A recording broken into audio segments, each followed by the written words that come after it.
Grammar Girl here, I'm Mignon Fogarty, and you can think of me as your friendly guide to the English language, writing, history, rules, and cool stuff. And today is cool stuff because I have an extra meaty middle about all the different ways we can pronounce the T sound.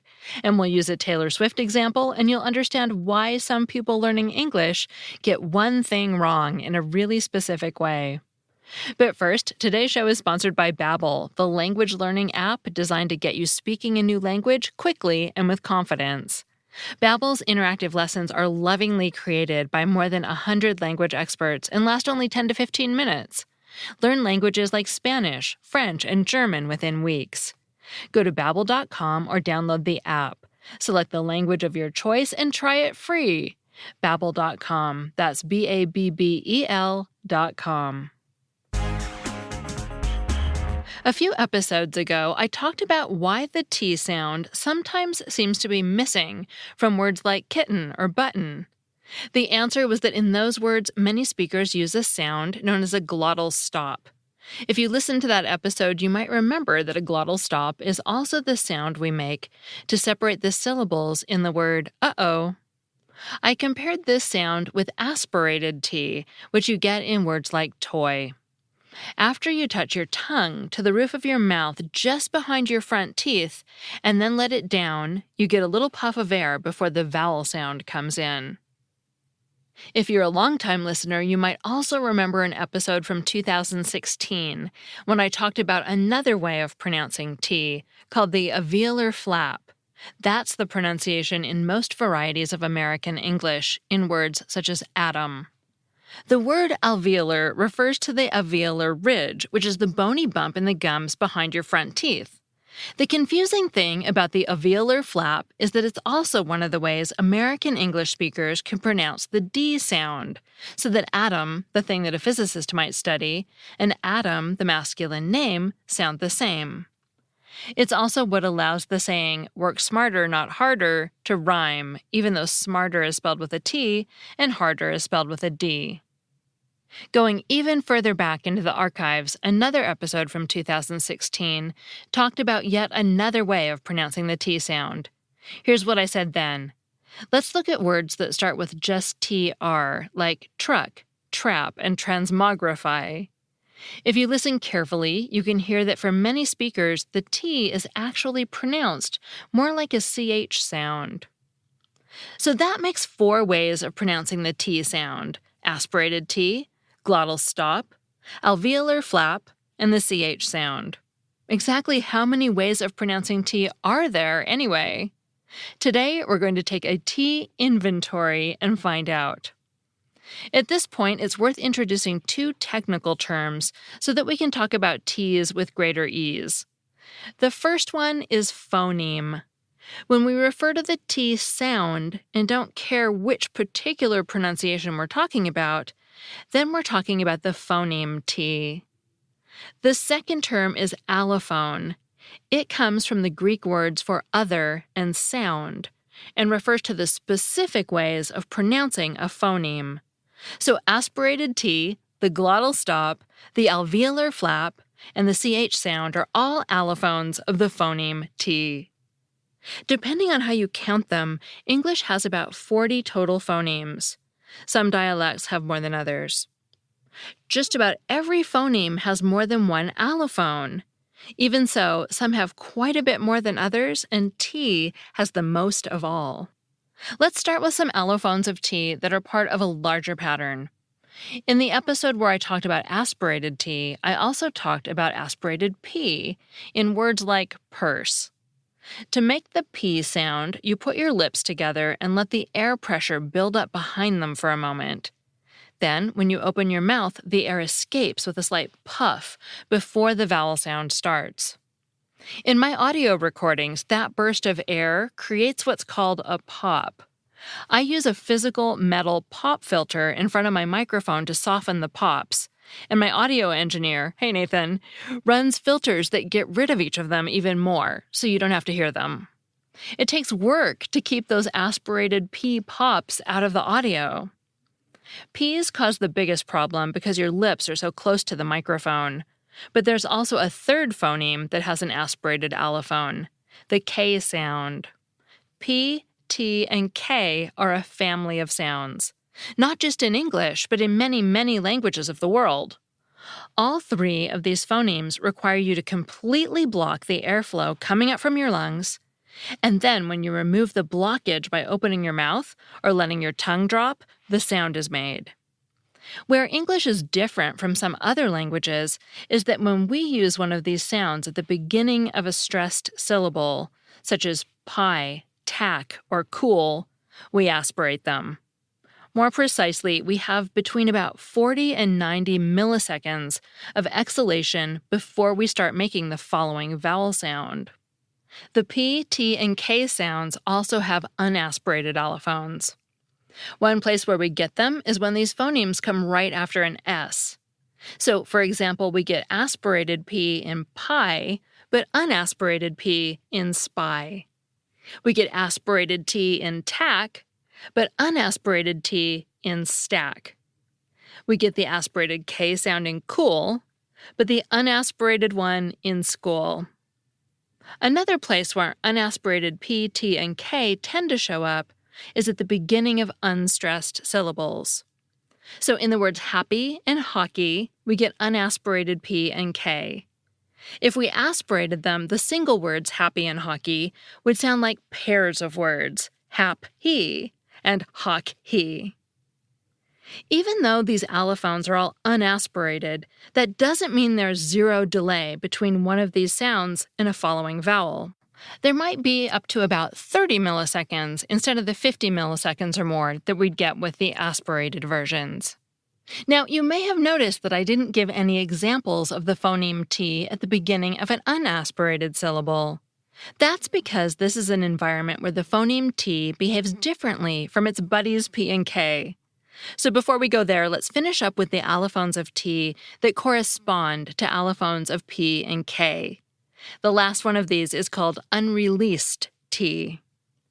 Have you ever noticed that speakers of some other languages who are learning English tend to insert extra vowels?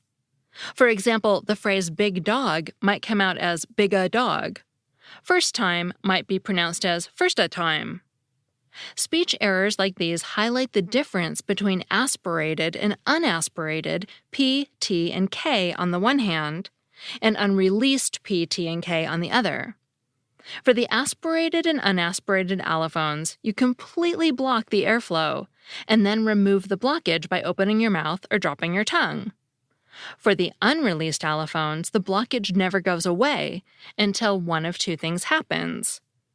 One is that speakers silently let the rest of their breath come out their nose. The other is that the speakers get any other necessary mouth parts ready to make the next consonant sound. Some transitions are harder than others. For example, say big dog slowly. Big dog. As you're keeping the back of your tongue pressed against your palate, you're also maneuvering the tip of your tongue into place just behind your top front teeth. Only when it's securely in place can you let the back of your tongue come down again, and then you can release the D to finish saying dog. In contrast, for first time, all you need to do is keep the tip of your tongue in place to make one extra long silence for the combined T at the end of first and T at the beginning of time. However, in some languages, the kind of overlapping articulation I was describing just isn't done. For example, in Mandarin Chinese, the only consonants that are even allowed at the end of a syllable are N and the NG sound. That means that P, T, and K occur only at the beginning of syllables, so they're always released. As a result, learning to pronounce unreleased versions of these phonemes in English can be a challenge. So far, we have 3 allophones of T: aspirated, unaspirated, and unreleased. All these allophones have corresponding versions for P and K. Before we move on to the allophones that are more specific to T and a Taylor Swift example, it's time to tell you about our sponsors. Today's episode is sponsored by the bra people are talking about, the original True Body bra by trueandco.com. It took more than 6 years of collecting data from 7 million people to make this game-changing bra. It looks amazing on all body types because the buttery soft fabric smooths you out in all the right places. And the best-selling True Body collection now comes in more than 70 wire-free options. Choose from scoop or V-neck, convertible straps, bright colors, neutrals, skin tones, and more. You'll want them all. The Today Show calls it game-changing.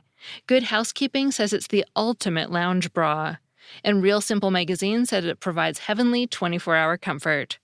Join more than 500,000 happy customers. Try the original True Body bra from True & Co. today with free and easy returns.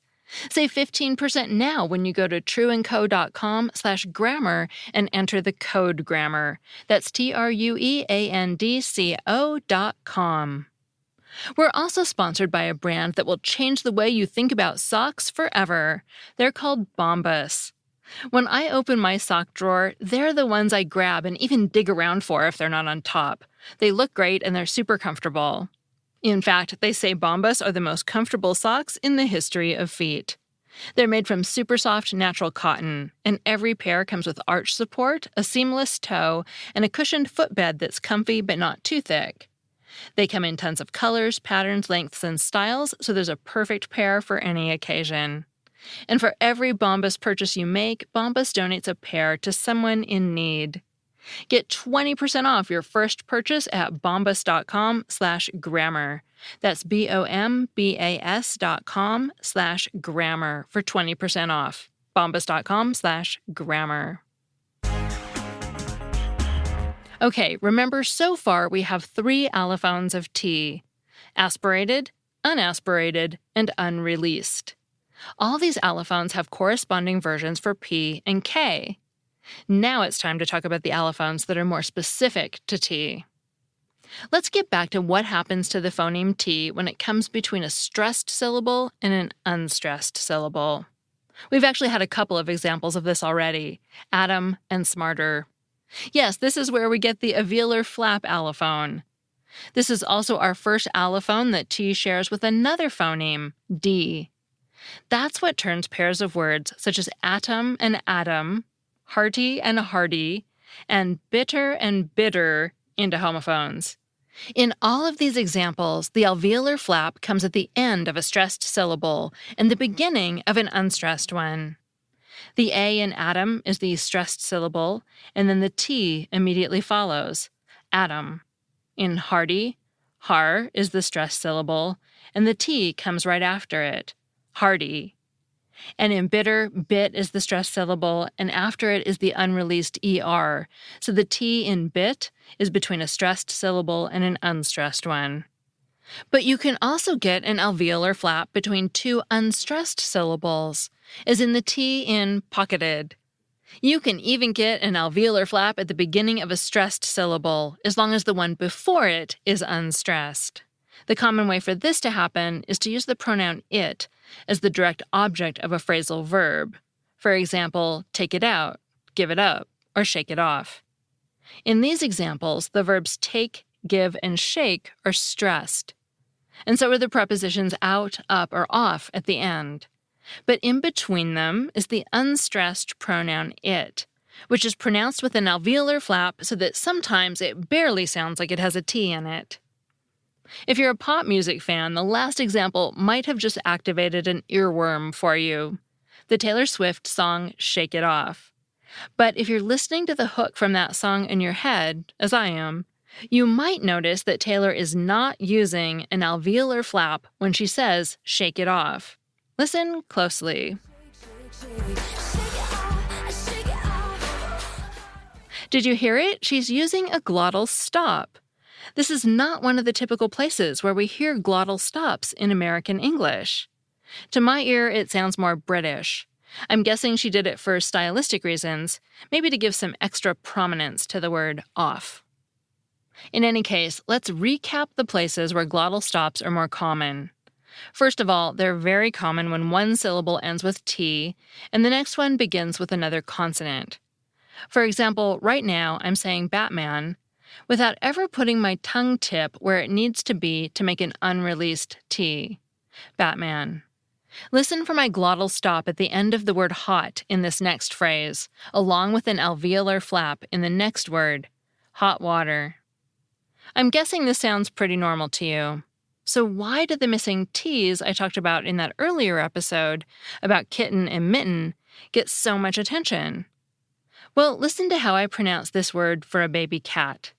The first time I'll do it with an unaspirated T. Kitten. That probably sounded normal to some listeners and overly precise to others. Now, for my second pronunciation, this time I'll do it with a glottal stop. Kitten. I'm guessing that sounded completely normal to most listeners. Finally, I'll pronounce it with a glottal stop again, but this time I think it will sound weird to a lot of you, but also completely normal to a lot of you. Kitten. What happened? If your dialect is like mine, why did the earlier pronunciation with a glottal stop sound fine while the later one sounded weird? It has to do with the pronunciation of another sound in the word, the N. Unlike P, T, and K, which completely stop the airstream for a moment, the N lets it keep going through your nose. Try it. Say no, but say it as if you're thinking about your answer before you commit to it. No. You can even make an N sound without any vowel after it at all. Phoneticians describe consonants that are pronounced this way as syllabic because they're serving as a syllable all by themselves. Vowels are syllabic too, but since this is the normal situation for a vowel, we don't usually mention it. In words like kitten, mountain, Burton, and Hilton, instead of pronouncing the final syllable as a schwa plus an ordinary N, many speakers just do away with the schwa and basically turn the N into the vowel by using the syllabic N pronunciation. Why would we do this? It's unconscious, but it's actually a labor-saving strategy. Instead of putting their tongue tip up to their alveolar ridge to make the T, taking it down to make the following vowel sound, and putting it right back up again to make the N, they can just place it there once, pause long enough to make the T, and then start letting the air come out their nose. This even works for some words that have a D instead of a T, such as hidden, sudden, and burden. If you're using the syllabic N pronunciation for a word like kitten, then you now have a situation with a T coming right before another consonant. This is prime territory for the T to be realized as a glottal stop, so that's what many speakers do. That was my second pronunciation for kitten earlier. I've been hearing and doing this pronunciation my whole life and have never heard complaints about it. What does sound strange to my ear is keeping the schwa, keeping the non-syllabic allophone of N, and still using the glottal stop allophone for T. That's the newer pronunciation, and that's what I did with kitten. When I hear that pronunciation, I think to myself, why would you do that? And that's what I think people are reacting to. The T has been pronounced as a glottal stop for decades, but hearing it with a vowel instead of a syllabic N makes the glottal stop more noticeable. Alveolar flap and glottal stop bring our allophone count to 5. Now let's talk about that CH allophone in words like trick and true. The phonetic term for the CH sound in chew and the J sound in joy is affricate. So the allophone of T that sounds like this is called Aspirated T. The same thing happens to the phoneme D. It comes out more like a J sound in words like drug and drew. We also get Aspirated T when it comes before the sequence J-U. This is why for many speakers the word Tuesday is pronounced more like Tuesday. In both cases, the SH sound gets in there because as you move smoothly between a T sound and an R sound, or a J-ya sound, your tongue passes right across the part of your palate where it needs to be to pronounce the SH sound in words like she or show. Unless you're very careful to lower your tongue at that crucial moment and then bring it back up for the R or J sound, you'll end up with CH. It's not impossible to avoid it. English speakers do it when saying words such as strike and strut, but it's easy to see why an affricated allophone could develop in this situation. Of course, the CH and J sounds are also phonemes in their own right, in addition to being allophones of T and D, but stranger things can and do happen. Next, let's think about the TH sounds, as in thick, thumb, and math, and in this, that, and the other. To make either of these sounds, the tip of your tongue needs to touch your upper and lower front teeth. For some speakers, it even sticks out between them a little bit. Now say the sentence, I put the prize behind the 8th door. The word put ends with a T, and the word the begins with a TH sound. If you say it slowly, you'll probably find that you're not putting your tongue tip on the alveolar ridge to make the T sound. Instead, you're putting it a little further forward, where it needs to be for the TH sound in the. Put the. I put the prize behind the 8th door. Similarly, if you say the word 8th slowly, you'll probably find that you're not putting your tongue tip on the alveolar ridge to make the T sound at the end of the word 8. Instead, you're almost certainly putting it against or between your upper and lower front teeth, where it needs to be to pronounce the suffix th. This allophone of T is called dental T. You also get dental D in phrases such as ride the pony and words such as with. Affricated and dental T bring our allophone count to 8, but we're still not done. Let's think about the alveolar flap again. It's an allophone of T in words like setter, which is a kind of dog. It's an allophone of D in words like ladder. Now let's take a word similar to ladder, lander, is in the vehicle that Neil Armstrong stepped out of on the moon nearly 50 years ago. We don't use an alveolar flap in this word. We use the ordinary allophone of D when we say lander. So it looks like having an N before a D stops it from being pronounced as an alveolar flap. Does the same thing happen with T? Let's look at a word similar to setter, center. I pronounced it carefully just then using the unaspirated T allophone. But here's how I often pronounce it and the way many other American English speakers pronounce it. Center. The T disappeared. Well, not actually. What happened was that I used an alveolar flap even with that N in the picture. But that can't be the whole story. If it were, then you wouldn't hear the difference between my pronunciations of setter and center. The twist here is that I'm letting air come out my nose while I do it, and the result is a cross between an N and an alveolar flap. It's a nasal alveolar flap. Now, you might be thinking that this shouldn't count as an allophone of T, because I used it as a replacement for two phonemes at once, N and T. That's true, but there are situations where the nasal alveolar flap is an allophone of T, at least for some speakers. Carefully say the name United States or United Kingdom. The T in United is in a perfect position to become an alveolar flap, but in addition, it comes soon after an N. In that situation, some speakers find it easier to just leave their nasal passage open when they say the T sound instead of closing it off again so soon. They have to close it off eventually in order to make the D sound at the end of the word, but this buys them just a little time before having to make that move.